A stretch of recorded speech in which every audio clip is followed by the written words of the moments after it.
गिरजो गया तो बात क्या, कोशिश है जारी, आज नहीं तो कल होगी अपनी भी बारी। पा लेंगे मंजिल, आसमां छू लेंगे, एक नई उड़ान इस जग को हम ज़रूर देंगे। दर्शकों नमस्कार, डीडी बिहार के मॉर्निंग लाइव शो बिहार बिहान में आप सभी का बहुत बहुत स्वागत है। आज की सुबह आपके साथ आपकी होस्ट मैं हूं मुस्कान। दर्शकों जैसा कि आप सभी जानते हैं कि हर रोज़ आपके समक्ष उपस्थित होते हैं एक विशेष मेहमान के साथ और उनसे कुछ खास बातचीत करते हैं किसी खास विषय पर। और अगर आज की बात करें तो आज 23 मार्च है और आज के दिन हम विश्व मौसम विज्ञान दिवस मनाते हैं और हर साल हम इस दिन मनाते हैं। और साथ ही साथ आपको बता दें कि इसकी जो शुरुआत हुई थी वो 1961 में हुई थी। आज इसी पे हम परिचर्चा रखेंगे। और साथ ही साथ दर्शकों जैसा कि आप सभी जानते हैं कि हर रोज़ हम जो दिन की शुरुआत है एक सकारात्मक विचार के साथ करते हैं। वो कहते हैं ना कि कुछ पा लेने के लिए आपका महान होना ज़रूरी नहीं, बल्कि महान होने के लिए आपको किसी चीज़ की शुरुआत करने की, आरंभ करने की ज़रूरत है। और साथ ही जैसा कि हम जानते हैं कि हर रोज़ दिन की अगर शुरुआत एक अच्छे विचार के साथ करें, एक अच्छी सोच के साथ करें तो दिन भर के लिए हमें एक मोटिवेशन मिलता है। तो आइए देखते हैं आज के अनमोल वचन में आप सभी के लिए क्या कुछ है।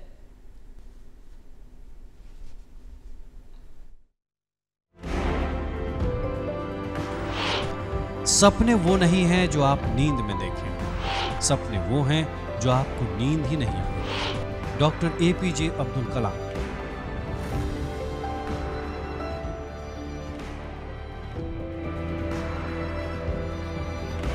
जैसा कि मैंने शुरुआत में ही आपको बताया कि हर साल 23 मार्च को हम वर्ल्ड मेट्रोलॉजिकल डे मनाते हैं। आज हम इसी पे परिचर्चा करेंगे आज के हमारे विशेष मेहमान का और तमाम जानकारी लेंगे। और इसी पे खास बातचीत करने के लिए आज हमारे साथ मौजूद हैं CN प्रभु। आपको बता दें कि ये डायरेक्टर हैं मेट्रोलॉजिकल डिपार्टमेंट बिहार के। सर नमस्कार, बहुत बहुत स्वागत है आपका हमारे इस कार्यक्रम में। मुस्कान जी। सर हम जानते हैं कि हर साल हम लोग 23 मार्च को वर्ल्ड मेट्रोलॉजिकल डे मनाते हैं और इसकी जो शुरुआत हुई थी वो 1961 में हुई थी।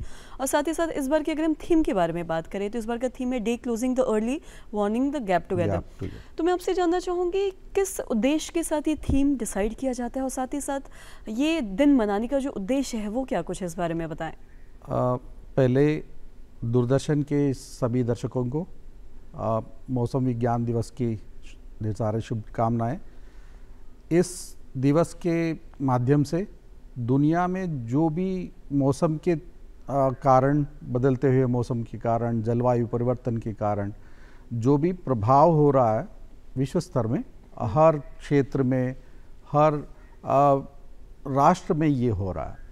इसलिए अंतर्राष्ट्रीय ये संगठन जो है इसको हर राष्ट्र को इकट्ठा करके एक साथ जुट होकर हर पहलू पर ये मानव के लिए ये मौसम का, बदलते हुए मौसम का जो भी परिणाम, दुष्परिणाम होता है उस पर उनको ध्यान आकर्षण करना, उससे, उसके प्रभाव से जो भी नुकसान होने की, क्षति होने की संभावना है उसको कम करने का ये उद्देश्य होता है।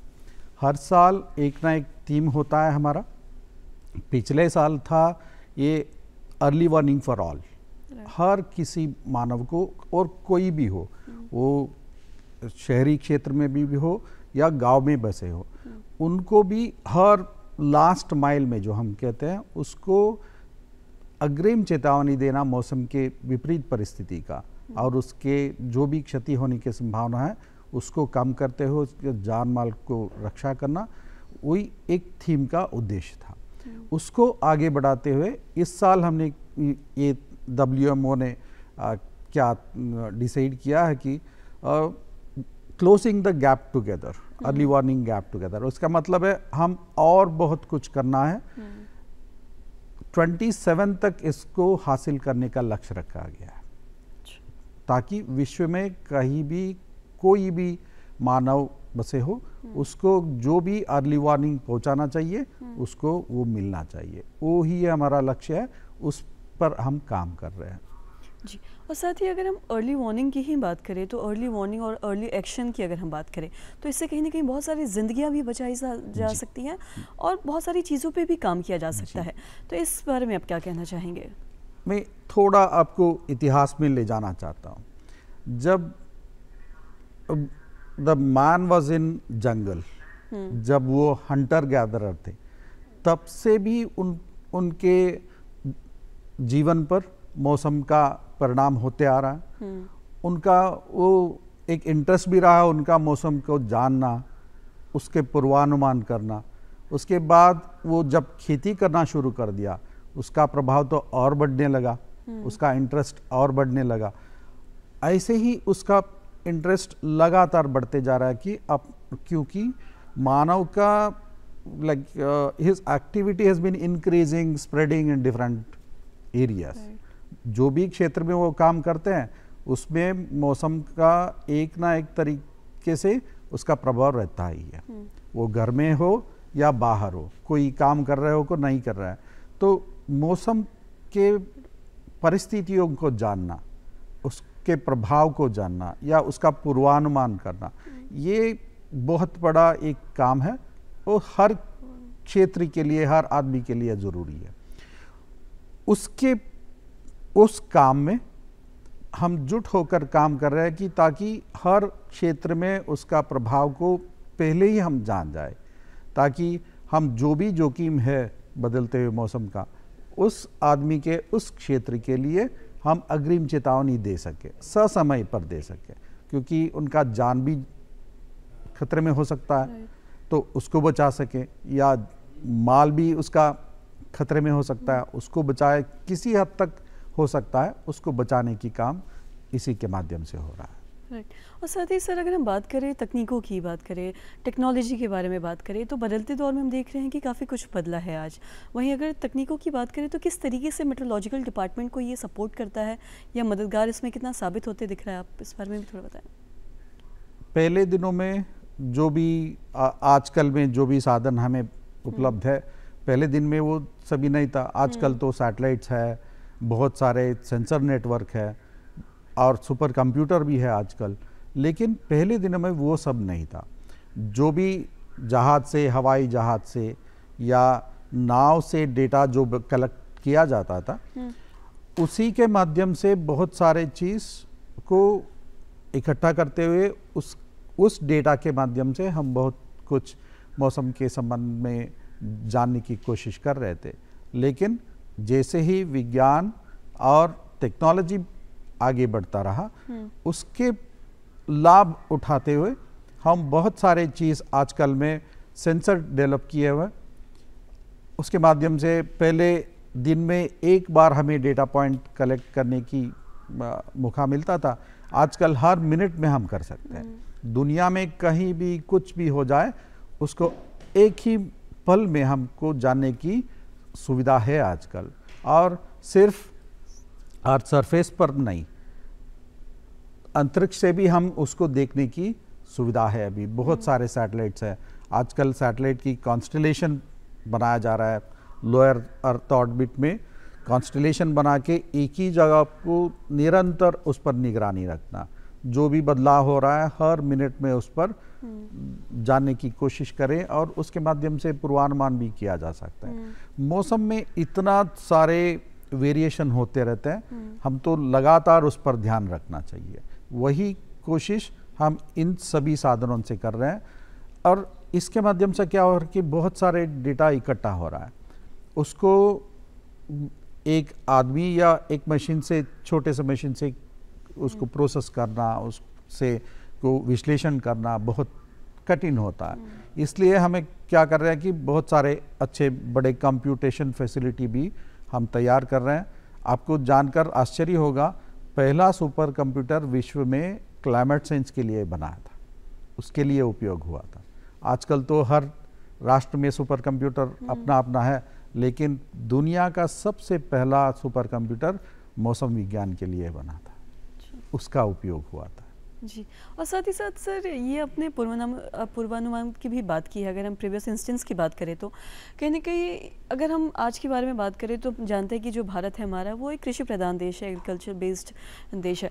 तो साथ ही एग्रीकल्चर के जो फार्मर्स हैं, जो हमारे कृषि भाई बंधु हैं, उन्हें अगर पूर्वानुमान कोई भी हमारे वेदर का अगर मिल जाता है तो उनके लिए कितना लाभदायक साबित होता है। अगर उन्हें एक इंस्टेंस मिल जाए किसी भी वेदर का, तो ये इस बारे में भी थोड़ा बताएं, कितना सपोर्ट करता है ये। बहुत महत्वपूर्ण प्रश्न है ये। किसान के लिए तो मौसम की जानकारी बहुत महत्वपूर्ण है। हर स्तर पर जैसे ही वो खेती करना शुरू कर दे और फसल कटनी तक, हर स्तर पर उसका मौसम के प्रभाव उस पर रहता है। उसको पहले ही जानकर जो भी उससे उसके प्रभाव होना, बुरी प्रभाव हो, अच्छी प्रभाव हो, जो भी हो, उसका लाभ उठाने का फार्मर के लिए, जो किसान के लिए बहुत महत्वपूर्ण होता है। एक दो उदाहरण दे सकते हैं। जैसे ही ये विंटर में, सर्दी के मौसम में अगर टेम्परेचर थोड़ा सामान्य से ऊपर रहा तो गेहूं का फसल कम हो जाएगा, क्योंकि जितना वो टेम्परेचर कम रहे, तापमान कम रहे, गेहूं के लिए उतना अच्छा है। अगर इस साल हम देखें सामान्य से ऊपर रहा तो उसका प्रभाव उसके फसल में थोड़ी कमी आने की संभावना हो जाता है। ऐसे ही गर्मी के मौसम में ओलावृष्टि का खतरा रहता है, जो हम हेल स्टॉर्म कहते हैं। बहुत सारे आम या लीची वो आ चुका है वो कटने के लिए, लेकिन तब एक आधा घंटे के लिए ये ओलावृष्टि हो जाएगा, वो सब ही फसल नुकसान हो जाएगा। इसका पूर्वानुमान अगर उनको मिल जाए फार्मर को, किसान को, तो उसका प्रोटेक्शन के लिए, उसको बचाव के लिए वो कदम उठा सकते हैं, ससमय कदम उठा सकते हैं। उससे क्या होगा, उनका जो भी नुकसान होना था एक किसान के लिए वो भी बच जाएगा, और जो भी फसल मार्केट में आना था वो नुकसान होना भी बच जाएगा, जो सभी के लिए उसको लाभदायक होगा। किसान के लिए तो मौसम की जानकारी बहुत लाभदायक है। इसी कारण हमने एक मेघ मित्र जैसे एक सहायवाणी या हेल्प डेस्क हमने खोले।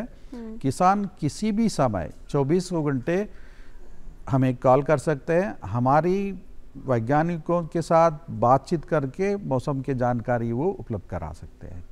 कहीं से भी, बिहार में कहीं कोई भी गांव से कभी भी उनको जानकारी चाहिए, हमें कॉल करके बिहार मौसम सेवा केंद्र का संपर्क करके उनका मौसम की जानकारी उनके गांव के लिए, उनके पंचायत के लिए मौसम की जानकारी ले सकते हैं, क्योंकि ये इतना महत्वपूर्ण है। जी, और साथ ही सर अगर हम वेदर कंडीशन के बारे में बात करें तो हम देखते हैं कि एडवर्स वेदर कंडीशन देखा जाता है, चाहे अर्थक्वेक के बारे में बात करें, सुनामी के बारे में बात करें, और भी बहुत सारी चीज़ें हैं।